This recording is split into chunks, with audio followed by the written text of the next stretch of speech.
E aí pessoal, já vai deixando aquele like, inscreva-se no canal e seja bem-vindo ao canal que demora, mas posta. É a verdade, não minto. Canal Banzas.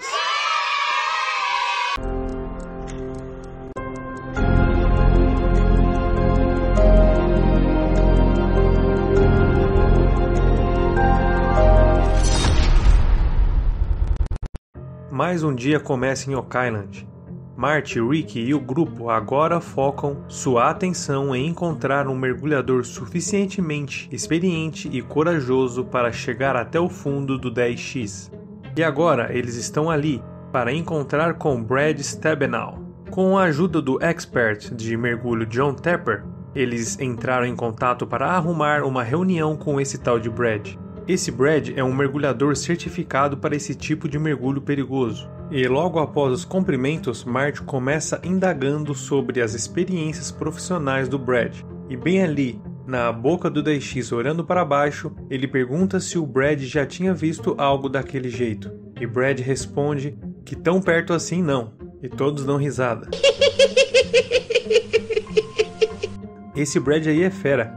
Ele já trabalhou como mergulhador profissional de salvamento em mais de 20 países. E ele também está acostumado a fazer mergulhos utilizando o sistema de respiração dos 3 gases, como visto no capítulo anterior, aquele mesmo que utiliza oxigênio, nitrogênio e hélio, para que o mergulhador não passe por aqueles problemas severos do efeito de narcose. Rick então resume que Brad já esteve em aproximadamente 244 metros de profundidade, e eles precisam apenas que ele mergulhe quase 50 metros. E ele possui anos de experiência em realizar esses mergulhos nessa profundidade. E então a conversa continua e Marty passa os últimos detalhes para o Brad e fala sobre o 10X, o concreto que está nas paredes, o case de metal que aparece no túnel mais abaixo que leva até a câmara e conta o que ele deve procurar lá embaixo, que seria o corpo, o poste, o possível baú, e fala mais alguns detalhes de como deveria ser a exploração. Porém, Marty diz que antes da tentativa de mergulho, eles vão esperar um ROV. Esse ROV são aqueles robozinhos que podem ser controlados dentro da água. Eles então querem utilizar esses robozinhos para mergulhar e dar uma olhada lá embaixo e ver se já é possível fazer alguma coisa de forma remota e obter mais informações antes que o mergulho seja realizado. E a ideia mesmo é utilizar esse ROV para tentar diminuir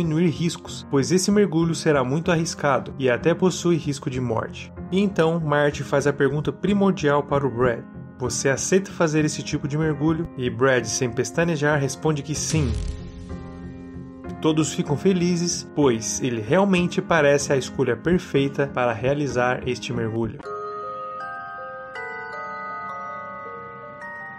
Enquanto o pessoal espera a chegada do ROV, Craig Tester, juntamente com seu filho Drake e seu enteado Jack Bagley, estão procurando por pistas e um possível tesouro próximo ao centro da ilha, em uma área conhecida como Lot 6. Só explicando um pouco sobre a história de Oak Island, quando os 140 acres de Oak Island foram oferecidos como parcelas para venda pela coroa inglesa em 1762, a ilha foi dividida em 32 partes. E por mais de 2 séculos, eles acreditavam que os lendários locais do tesouro existiam e estavam no lote 18, lote 19 e no lote 20. E adicionado ao pântano, esses locais ficaram conhecidos como a Enseada do Smith. Porém agora, Craig, Jack e Drake decidiram explorar um dos lotes que nunca foram associados com o mistério de Oak Island, o lote 6. Então, dotados de pás, detector de metais, o grupo começa a explorar a área do lote 6.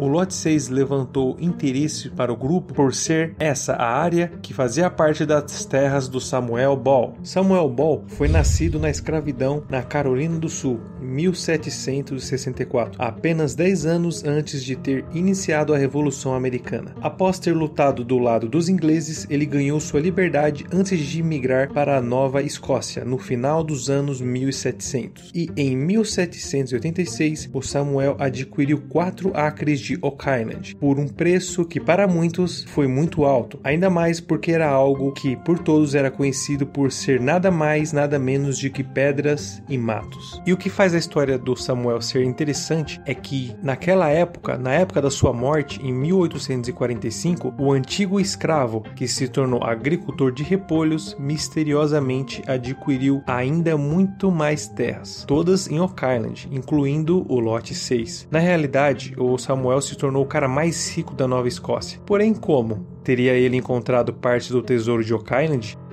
E então eles começam a procurar por algo que pareça antigo, como pedras, estruturas e metais preciosos. Aí eles vão procurando até que o detector do Jack começa a apitar e começam a cavar no local. E aparentemente é uma estaca ou prego, e isso poderia ser alguma pista, porém não dá para confirmar muito porque é difícil saber se possui 50 anos ou 250. E eles decidem continuar procurando, e de repente Jack parece ter encontrado mais alguma coisa, porém agora o detector indica que possivelmente seja um metal precioso, e todos vão correndo para o ponto, e então Drake faz alguma coisa e começa a cavar. E finalmente eles encontram, e parece ser bem pequeno mesmo, e eles começam a analisá-lo. Jack diz que possivelmente é um pedaço de uma alça ou dobradiça, talvez de algum baú, e continuam cavando para averiguar se existe mais alguma coisa, pois se aquilo pertenceu mesmo ao Samuel, talvez possam encontrar algo que possa servir como pista para um possível tesouro. Parece que encontraram mais alguma coisa, e Drake acha que possa ser mais um pedaço da alça que acabaram de encontrar. Porém, ele não tem certeza, só dizem que realmente parece velho. Porém, vão continuar procurando para ver se encontram mais alguma coisa.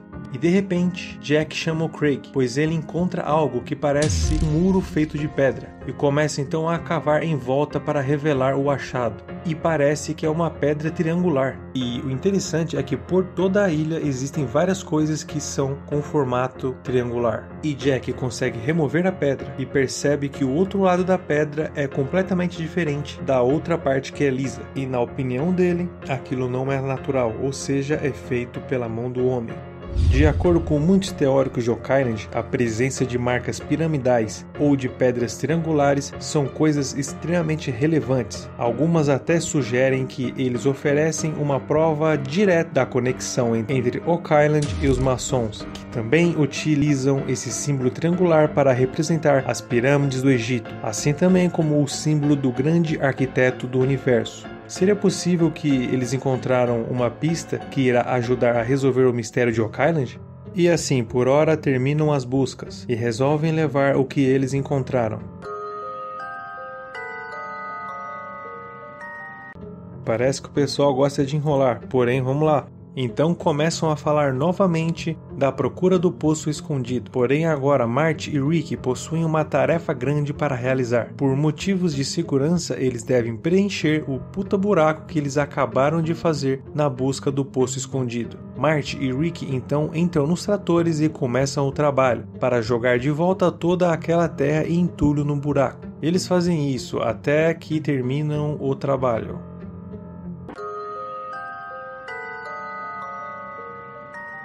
Com a chegada do pôr do sol, Rick se encontra com Black&Ship, Jack Bagley, Charlie Barkhouse e Dan em um tipo de barzinho ou taverna. E Rick aproveita a pequena reunião e começa a perguntar para o Jack sobre a exploração do lote 6. Jack conta sobre as estratégias que utilizaram nas investigações e mostra o que eles tinham encontrado por conta do detector de metal. Ou seja, as duas peças que juntas realmente parecem formar alguma espécie de alça de algum baú antigo. E todos dão uns segundos de silêncio e com toda a educação de sempre, o Black&Ship solta um palavrão e diz que ele não dá a mínima sobre uma alça de um baú e o que ele quer saber mesmo é o que tem dentro desse baú.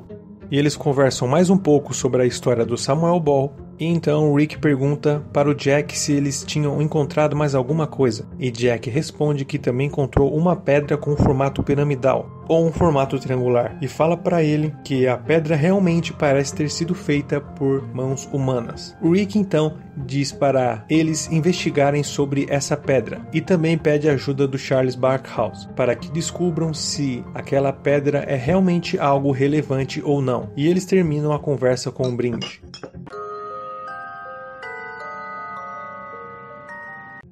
Começa um novo dia em Oak Island e Jack volta ao lote 6. Porém agora ele trouxe com ele o Charles Barkhouse e o historiador Terry Duval. Jack começa já resumindo para o Terry sobre a estranha pedra, e então começam a caminhar em direção à pedra. Chegando no local, o Jack Bagley explica como eles encontraram a pedra, e começa a mostrá-la. Terry então começa a falar que aquilo é um tipo de Greywalk, que é um tipo de pedra que é muito comum nessa parte da Nova Escócia e que naturalmente tende a possuir um tipo de fratura que forma esse tipo de forma. Aí o Jack, com o último fio de esperança, pergunta se ele acha que existe alguma coisa de diferente naquela pedra. E Terry responde que essa pedra é bem interessante, pois parece que existe um tipo de peça adicionada a ela. Será que teria sido adicionado algo à pedra para fazer ela parecer mais triangular? Terry acha que essa forma não é normal e pode ter sido utilizado como alguma espécie de marcador. Mas no geral, marcadores com pedra normalmente utilizam uma pilha de pedras e não uma única pedra. Eles andam um pouco e, de repente, encontram uma outra pedra, que tem uma superfície lisa.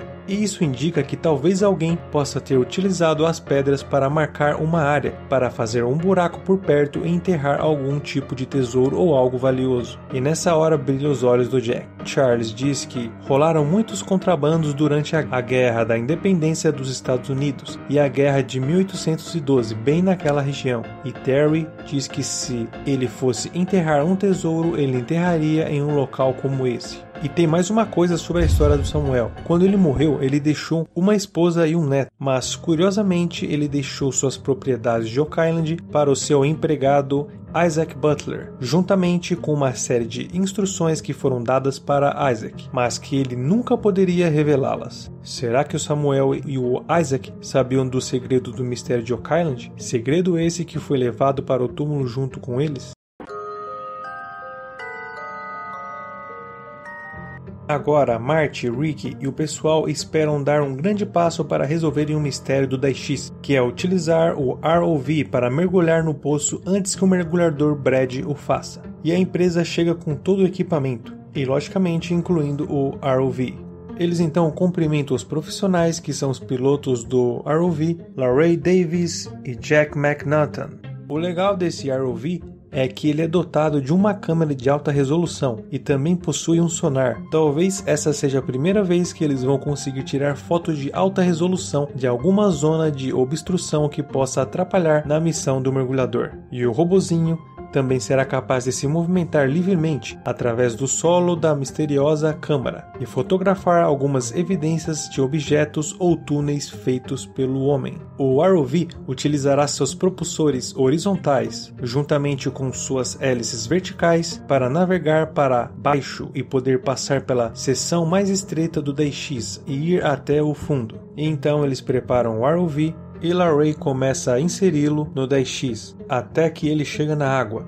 E Marty sai da boca do 10X e vai correndo ver um monitor. E, impressionantemente, pela primeira vez, parece que temos uma imagem relativamente boa de dentro da água. Pelo menos bem melhor do que eles estavam esperando. Então o ROV começa a descer, até que eles pedem para parar. Encontraram mais entulho. Aí parecem que eles conseguem observar uma abertura mais estreita. E Marty aponta e fala: "Nossa, ele é estreito, né? Beleza, manda para lá." O ROV começa a descer mais ainda. E começam a aparecer imagens de coisas que eles não sabem ao certo o que são. E aparentemente é uma barra de perfuração. Em 1970, quando o morador de Oak Island e caçador de tesouro Dan Blankenship estava cavando 10X, um membro do seu grupo deixou cair acidentalmente uma barra de perfuração de mais ou menos uns 6 metros dentro do poço. E apesar de muitas tentativas para retirar essa barra, a mesma nunca mais foi encontrada. Apesar de muitos discordarem de seu paradeiro, muitos acreditam que ela possa ter ficado naquele túnel mais estreito ao fundo do poço. O que aconteceu é que parece que agora essa barra está bloqueando a passagem e parece que ela não pode ser facilmente removida. E apesar de aparentemente bloquear a passagem de um mergulhador, o ROV consegue passar e desce mais ainda, e consegue até que enfim chegar à câmara. E então aparece algo interessante no monitor, e todos começam a dizer, tem algo ali, e parece algo meio quadrado, e David diz que pode ser o poste. Todos ficam olhando com cara de choque, e aparece algo mais, parece ser de metal, e agora é uma segunda estrutura, porém de metal, que aparenta ser outra barra de perfuração. E o Marty pede para o ROV seguir olhando para verificar mais, e eles vão olhando para cima nessa barra de ferro, e parece que é uma estrutura de metal que vai até o teto da câmara. E Marty diz que existem 2 postes, ou colunas distintas, e certamente elas não cresceram lá dentro. Porém, agora vendo as imagens, Marty acredita que elas na verdade não passam de canos. Porém, Rick está convencido que não são canos. Se o outro poste for de madeira e aparenta ter sido colocado lá sem ter percorrido o caminho pela abertura estreita, bem, isso seria uma prova irrefutável que existiu algum tipo de trabalho lá embaixo. No sonar existe uma indicação que os possíveis postes vão para cima e adentro do teto e que estão cravados lá dentro. De repente, os objetos que pareciam postes desaparecem da visão da câmera, e mesmo olhando no sonar parece difícil encontrar novamente os postes. Do nada, parece que eles perderam as imagens. E eles continuam procurando para ver se encontram mais alguma coisa ou pelo menos se reencontram as estruturas. E agora a busca era para tentar encontrar espécies de túneis, porque se aquelas estruturas entraram lá dentro, possivelmente elas teriam que ter sido colocadas através de túneis. Porém, toda tentativa de encontrar alguma espécie de túnel acaba dando em apenas parede. E por hora as buscas com ROV terminam. E o Marty conversa com Brad sobre o que ele acha sobre as novas descobertas e pergunta o que ele acha de mergulhar lá, e Brad respondeu que, baseado na falta de evidência de estruturas ou túneis que fossem sem dúvida feitas por homens, que ele não colocaria alguém naquela água. E Marty faz uma cara de triste e negação. Marty então diz que Brad achou que não havia dados suficientes para garantir um bom mergulho, ou pelo menos que fosse um mergulho que valesse a pena. E ele meio que acredita nisso também. E diz que ele odeia dizer isso, mas seus sentimentos são que realmente talvez lá não tenha nada feito pelo homem. Porém, Rick ainda continua acreditando que é necessário que exista alguém para ir lá embaixo na câmara. Eles continuam discutindo ainda mais porque não conseguiram ver nenhum corpo lá e nem o baú. E o Rick continua dizendo que para ele ainda não possuem dados suficientes para confirmar nada, porque eles não conseguiram varrer toda a câmara. E Marty conclui que eles estão postergando o mergulho. E eles, Marty e Rick, ficam discutindo sobre continuar pesquisando sobre o 10X ou não. Porém, como Marty leva em consideração o que o Rick diz, agora eles vão procurar um novo mergulhador para ajudar o time. Mas será que trazer um novo mergulhador ajudará eles a encontrar algo no 10X? Ou ajudaria o time a decidir se eles devem focar suas atenções de volta ao posto do dinheiro, para o pântano ou outros lugares da ilha? Espero que estejam gostando dos resumos. Se gostou, dá um like, compartilha e se inscreva no canal. Um abraço!